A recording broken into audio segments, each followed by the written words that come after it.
রামগঞ্জ উপজেলা বিএনপির সাবেক সাধারণ সম্পাদক, জেলা বিএনপির কার্যনির্বাহী পরিষদের সদস্য, দুবার উপজেলা পরিষদের চেয়ারম্যান পদপ্রার্থী রামগঞ্জ সহকারী কলেজের নির্বাচিত আব্দুল রহিম ভিপি সোমবার দিনব্যাপী দলীয় নেতাকর্মীদের সাথে নিয়ে সন্ত্রাসীদের গুলিতে নিহত ভাটিয়ালপুর গ্রামের যুবদলের নেতা আব্দুল কাদের, ডোমরেয়া গ্রামের যুবদলের নেতা মনির হোসেন, পূর্ব করপাড়া গ্রামের স্বেচ্ছাসেবক দলের নেতা বাহারের পরিবারের সদস্যদের খোঁজ খবর নেন।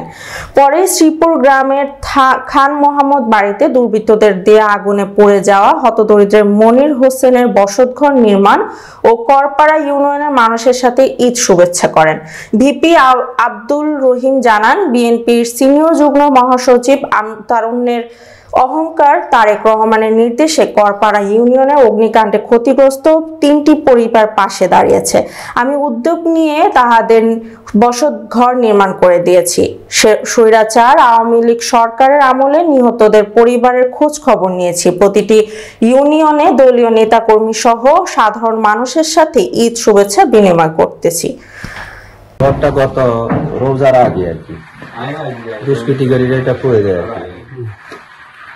তার মানে তারা আল্লাহ তাদেরকে তার দুটা বাচ্চা ছোট ছোট, তো আমাদের বিএনপির আনোয়ার সহকারে খবর দিল নেশা সহ যে ভাই একটু আসেন দেখি যান। তো আমি আসছি, আসার পরে দেখি এখানে একটা পুরো ঘরটাই পুরো ছাই হয়ে গেছে। তারা অসহায় অবস্থায় ওই পাশের একটা ঘরের আশ্রয় দিয়েছে। তো আমরা তখন সিদ্ধান্ত নিয়েছি ঘরটা সময় আমরা করে দেবো আর কি। তো গতকালকে কাজের মোটামুটি শেষ হয়েছে। যে ভাবলুকে দায়িত্ব দিয়েছিলাম, সে এখানে ইয়ে হিসেবে কাজ করছে। আর টিন যা আছে এগুলি আমি বাজার থেকে আমরা কিনে দিয়েছি। আমার ইউনিয়নের শ্রীপুর গ্রামের খান মোহাম্মদের বাড়ি। এই ঘরটা যেখানে যে ঘরটা দেখছেন, এটা অসহায় একটা পরিবার, তার দুটা বাচ্চা নিয়ে ঘুমিয়েছিল। তো রাতের অন্ধকারে দুষ্কৃতিকারীরা তার এই ঘরে আগুন লাগিয়ে দেয়। তারা কোন রকম প্রাণে বেঁচে বের হয়ে যায়। এরপরে আমরা খবর পাই আমাদের বদরপুরে আনোয়ার নেশার সহকারে আমাদের শহীদুল্লাহ অর্থ রোডের সেক্রেটারি, তারা আমার জাকির সহকারে আমাকে খবর দেওয়ার পরে আমরা আসি দেখলাম। দেখার পর দেখি যে তার ঘরটা পুরো ছাই গেছে এবং সে পাশের ঘরে এখানে তারা কোন রকম আশ্রয় নিচ্ছে।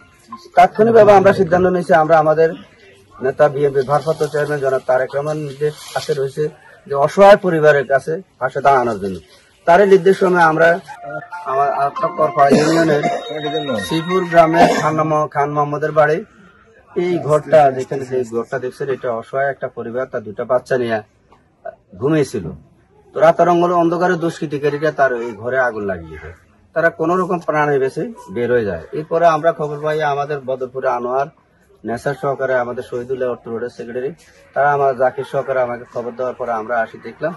দেখার পর দেখি যে তার ঘরটা পুরো ছাই হয়ে গেছে এবং সে পাশের ঘরে এখানে তারা কোন রকম আশ্রয় নিচ্ছে। তাৎক্ষণিকভাবে আমরা সিদ্ধান্ত নিয়েছি, আমরা আমাদের নেতা বিএনপির ভারপ্রাপ্ত চেয়ারম্যান জনাব তারেক রহমান নির্দেশ কাছে রয়েছে যে অসহায় পরিবারের কাছে পাশে দাঁড়ানোর জন্য। তারই নির্দেশ সময় আমরা আমাদের ইউনিয়ন বিএনপির উদ্যোগে আমরা এই ঘরটা সম্পূর্ণ করে দিই এবং গতকালকে যারা কাজ সম্পন্ন করেছে এবং করার পরে আজকে আমরা আসছি দেখার জন্য। দেখে আমরা ওই পরিবার পরিজনকে তাদেরকে সহানুভূতি দেখিয়ে আমরা আমাদের দলের ভারপ্রাপ্ত চেয়ারম্যান জনাব তারেক রহমানকে দোয়া করার জন্য, বিএনপি চেয়ারপারসন দেশনেত্রী বেগম খালেদা জিয়াকে দোয়া করার জন্য পরিবারকে আমরা অনুরোধ করি। পাশাপাশি আমাদের ইউনিয়নের নেতৃবৃন্দদেরকে